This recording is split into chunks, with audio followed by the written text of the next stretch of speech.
Hi, my name is Joe Luna. I'm the BSM director at Texas A&M Kingsville University, and I'm going to be speaking to you a little bit about the essential of vision and pathway. And so that has been quite a journey for us here at Texas A&M Kingsville. So I want to tell you a little bit about how we constructed a vision. When I got here 7 years ago, I had the very general vision, just like most everybody, just like you probably have, of making disciples, just like it says in Matthew 28, go and make disciples of all nations, baptizing them in the name of the Father, the Son, and the Holy Spirit. And obviously, that's a very biblical vision. But one of the things that became very clear was that that vision needed to go from the general to the specific. And so, one of the things that as I prayed, just like it talks about in the book of Nehemiah, that Nehemiah had a vision that he wanted to help his people, and that he took 4 months to pray over that vision. And so prayer is a super essential part of beginning to construct a vision and moving the general to the very specific. One of the other things that very much has influenced my thought process on this is the book written by Mark Batterson called Primal. In Primal, he talks about having an idea or an understanding of what makes you sad or mad or glad. And so for me, as I thought about the vision to go and to make disciples, I also wanted to think about honing that vision to being something more specific. And to do that, I thought about this idea of what is it that makes me sad or mad or glad. For me, what makes me very sad is the fact that there are so few college-age students in church that are actively participating. You have some that go, but very few are actually taking an active mission in the church. And so that's something that really made me sad. Something that really made me mad, I should say, was the concept that so many students have that they don't really even need church. They don't really even need community. They don't really even need the body. Really what it comes down to is that they're cultural Christians. They're not actually seeking to follow Jesus. And so that really made me mad. What made me glad, though, was when I actually saw those few students that were actually engaged and participating in their local churches and their local BSMs, seeking to make disciples.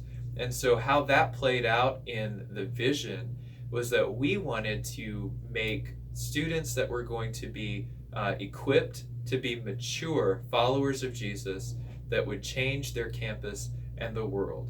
The reason that we word it that way is because we believe it's our responsibility as a ministry to equip them, closing the gaps in their theology, closing the gaps in their methodology of ministry so that they become more Christ-like. That's equipping them to be mature followers, not just followers of Jesus, but mature followers of Jesus that will affect the change that we hope to see in the next generation.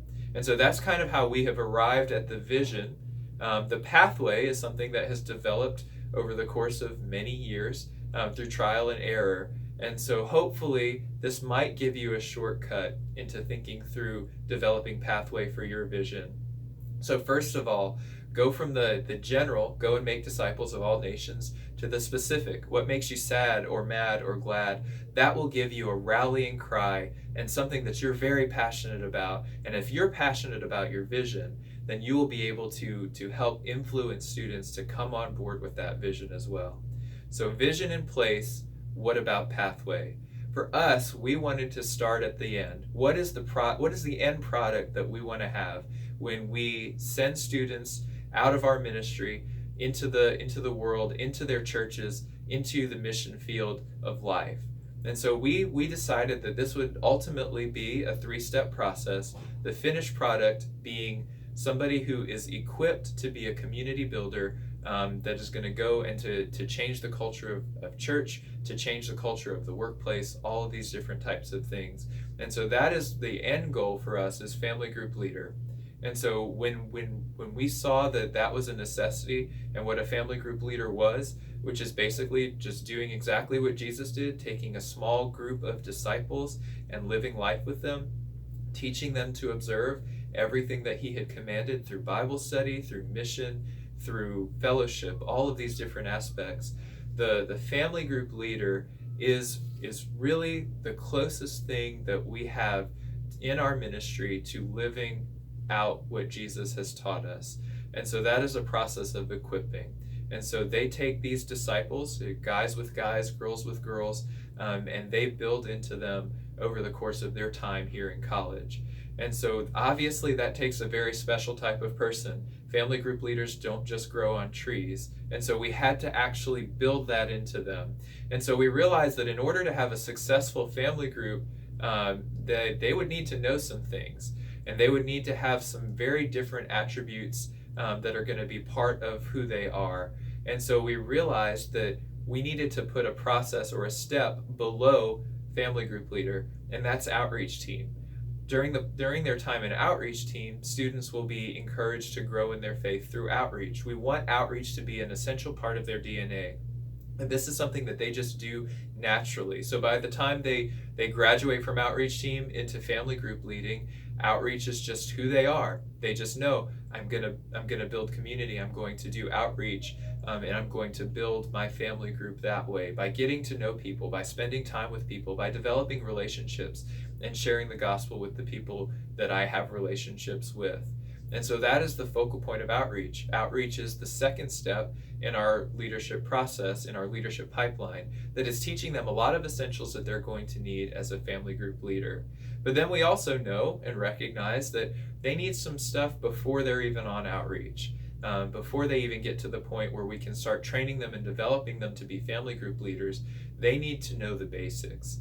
They need to have an eye on the ministry. They need to have a growing relationship with Jesus. They need to be passionate, or at least have the desire to share the gospel. And so that's step one.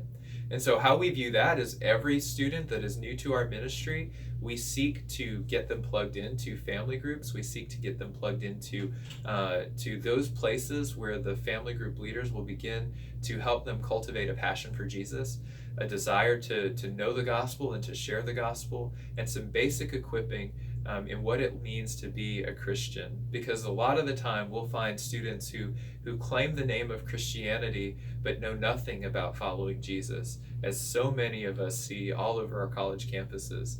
And so that's the first step, is getting them to understand what it actually means to be a Christian. If they're not actually a follower of Jesus, helping them to see that they need to follow Jesus, and that the way they follow Jesus is through his word. And so those are our 3 steps in reverse order. Then how we describe that to our students, how we've placed that on our leadership pathway, our leadership pipeline, is we just reverse it. Step 1, you need to be an active participant in BSM ministry.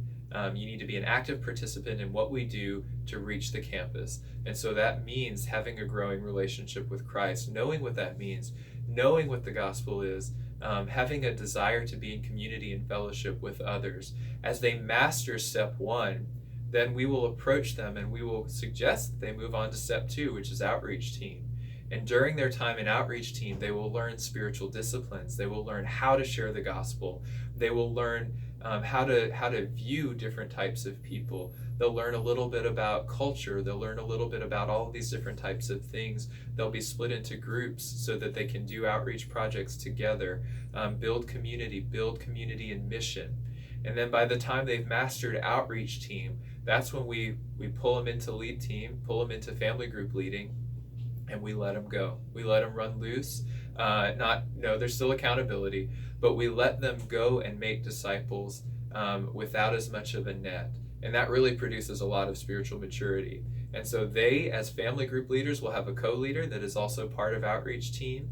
And that co-leader will be learning exactly what that family group leader learned when they were in outreach team, and so on and so forth. The idea is that family group leaders will really pour into outreach team and also pour into the newcomers to the ministry, and that outreach team will take an active participation in pouring into newcomers to the ministry. And so the hope and the desire is that by the time they come to college, regardless of where they're at, we can reach them, share the gospel with them, help them to become energized about what it means to be a Christian and the mission that God has given us. Refine that on outreach team, training them, closing all those gaps in their theology, in their methodology. And then finally, getting to the point where they develop into family group leaders that are going to impact their campus first of all, and then when they graduate, change the world. That's our vision.